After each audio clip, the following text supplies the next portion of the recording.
Today, if you walk on the beaches in Prince William Sound, you lift a rock in certain areas, there's still oil. And it's still fresh, and it still smells as if it was spilled yesterday. It hasn't been cleaned up. And there's still impacts to this day.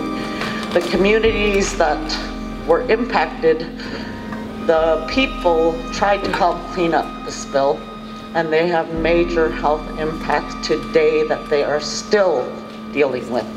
It makes me angry. It makes me angry because we are ground zero. Arctic communities are ground zero for climate change. My children are going to be devastated by what's happening. And we have to do something now, and that makes me angry that they knew. And they're still trying to drill in these places like the Arctic Refuge, but also they've already devastated a whole ecosystem in Alaska. And they knew what they were doing.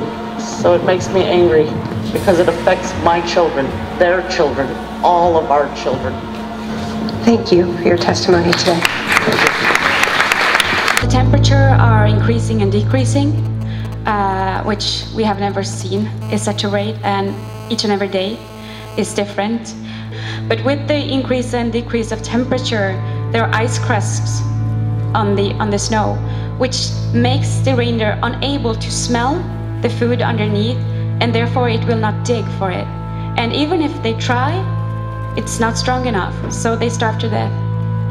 Devastated, stressed, devastated, and we are dying also. The ices are not,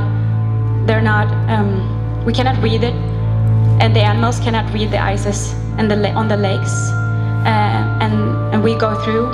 Have you known people who've fallen through the ice? Of course. Can you tell us an account of that? I've had friends. Describe one. And I've had family members. My grandfather's sister, she went through the ice and never came back. The CEO of Exxon makes some years $35 million. Is that more or less than the average reindeer herder in the Sami culture makes? Whatever reindeer herding generates, it cannot be measured in money. They have us by the throat. They do, because they provide jobs, but also, more importantly, they hold down our political system. In our whole area where we live, there's high rates of, we have leukemia, we have asthma, we have all kinds of cancers, bone marrow cancer, kidney issues. I mean, even my own kids, you know, have been sick with different sorts of issues that we can trace directly back to oil-related pollution.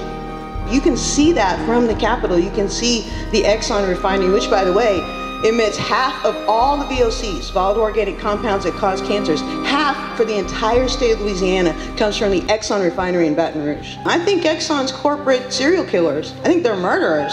I think they need to go on trial, and I think the death penalty needs to happen. Thank you very much.